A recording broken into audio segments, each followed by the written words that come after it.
सबको जय यीशु की। प्रभु यीशु क्रिस्त में प्यारे भाइयों बहनों, नवजीवन का संदेश इस शीर्षक के अंतर्गत प्रतिदिन का ईश्वर का जीवंत वचनों को सुनने के लिए, समझने के लिए, उन वचनों के अनुसार जीवन बिताने की शक्ति सामर्थ्य मांगने के लिए मैं आप सभी लोगों का हार्दिक स्वागत करता हूं। आज मार्च की 21 तारीख है, बृहस्पतिवार का दिन है और आज के दिन में प्रभु का वचन हम सबों को निमंत्रण देता है इस बात को जानने के लिए कि जैसे प्रभु यीशु ने यहूदी लोगों को शिक्षा दी, लेकिन यहूदी लोग शिक्षा समझ नहीं पाए, हम सबों को भी वही शिक्षा प्रभु ने दी है।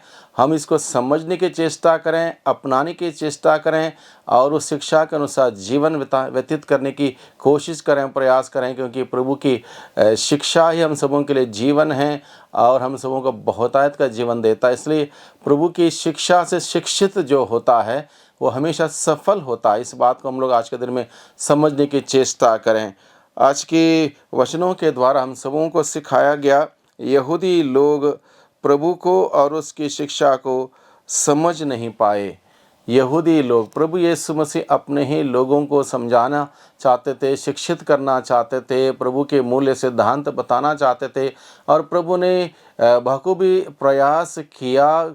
बार बार उनको अलग अलग उदाहरणों के द्वारा, चिन्ह चमत्कारों के द्वारा, अपने महान से महान, अद्भुत से अद्भुत कार्यों के द्वारा उनके बीच में प्रभु ने महान कार्य प्रकट करते हुए उन्हें संदेश दिया। लेकिन यहूदी लोग प्रभु यीशु की शिक्षा ग्रहण नहीं कर पाए, क्योंकि एक तो प्रभु यीशु मसीह को सोचते थे वो हमारे बीच का है, मरियम का बेटा है, यूसुफ का बेटा है, इसको इतना ज्ञान कहाँ से मिला। इस प्रकार की बहुत सारी अन्य जानकारी जो उन्होंने अपने मन में रखी जिस प्रभु यीशु को लेकर, इस वजह से वो प्रभु की शिक्षा ग्रहण नहीं कर पाए, समझ नहीं पाए, विश्वास नहीं कर पाए, जिसके वजह से उनके जीवन में चिन्ह चमत्कार नहीं हो पाए। और ये बात आज के दिन में हमारे सम्मुख प्रभु इसलिए रखता है कि हम भी ये ना सोचें कि हम प्रभु को जानते हैं, बचपन से हम ईसाई हैं, बचपन से तालीम हमें मिलती आई है, प्रभु का वचन पढ़ते सुनते आए, हमें सब कुछ मालूम है। कई बार वचन सुनते वक्त या पढ़ते वक्त हम सोचते हैं शुरुआत की थोड़ा सा 2-3 बातें,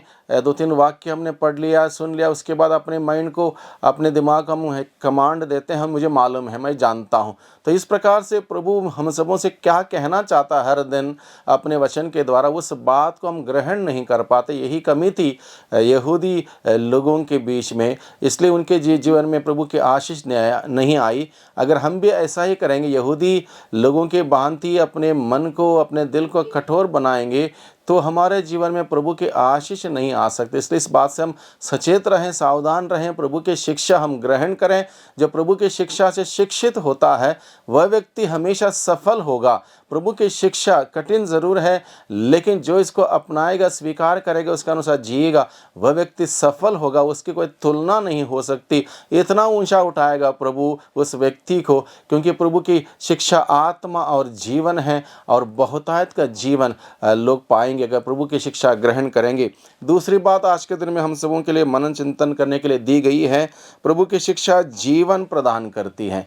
प्रभु की शिक्षा जीवन प्रदान करती है।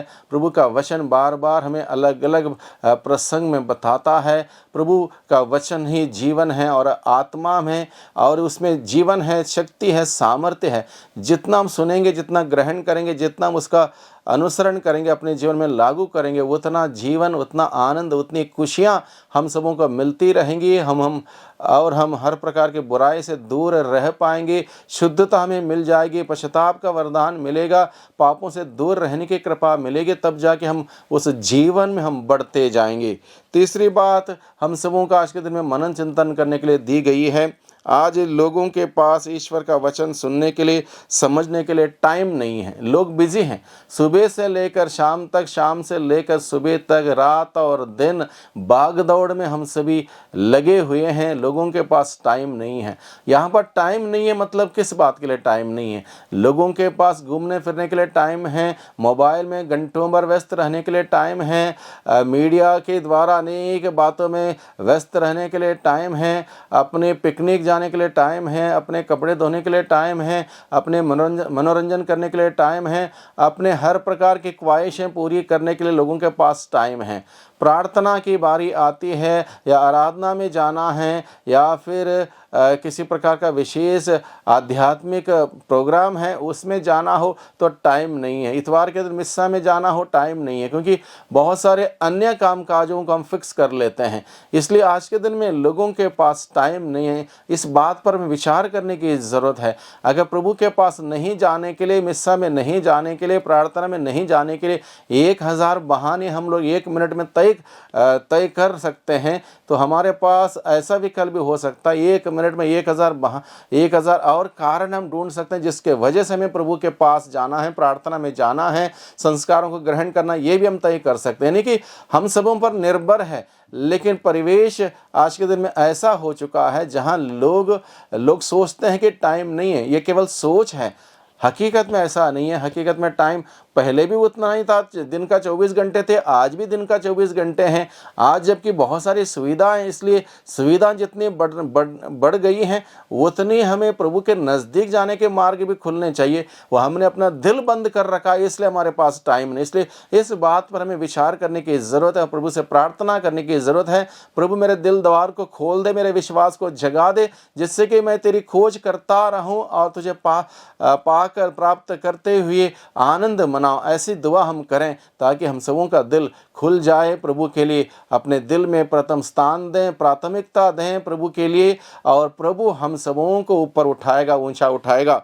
अगली बात हम सबों के लिए मनन चिंतन करने के लिए दी गई है, यीशु नहीं है तो हमारे जीवन में जीवन नहीं है। जैसे हम लोग पढ़ते हैं यूहन्ना का सुसमाचार अध्याय 15 में, मैं दाखलता हूँ, तुम डालियाँ हो, जो डाली मुझ में नहीं फलती उस डाली को मैं काट देता हूँ। यानी कि जो प्रभु के साथ नहीं जुड़ा हुआ है, जीवनदाता के साथ नहीं जुड़ा हुआ है, तो उसके अंदर जीवन नहीं रहेगा। जिंदा जरूर रहेगा, जीवन नहीं रहेगा, प्रभु का जीवन नहीं रहेगा। यानी कि प्रभु का जीवन, यानी कि वो जीवन, ऐसा जीवन जिस जीवन के द्वारा दूसरों को आनंद, दूसरों को खुशियाँ, दूसरों को अच्छा लगने वाला जीवन। अगर प्रभु नहीं है मेरे जीवन के द्वारा या हमारे जीवन के द्वारा, दूसरों को दुख होगा, तकलीफ होगी, परेशानी होगी, दिक्कतें होंगी, समस्या होंगी, अलग अलग प्रकार से हम दूसरों को चोट पहुंचा सकने वाला जीवन, ऐसा जीवन प्रभु के बगैर होता है। इसलिए प्रभु नहीं है तो जीवन नहीं है। प्रभु है, वो जीवन आएगा, बहुतायत का जीवन आएगा, और जीवन मेरे जीवन से उमड़ पड़ेगा। लोगों के लिए मैं आशीष का कारण बनूंगा। ऐसा जीवन व्यतीत करने के लिए प्रभु हमें आज के दिन में बुलाता है। प्रभु को धन्यवाद दें। वही प्रभु हम सबों की मदद करें, सहायता करें, और उस वचन के अनुसार जीने के लिए हम सबों को आशीष और बरकत प्रदान करें। आमीन।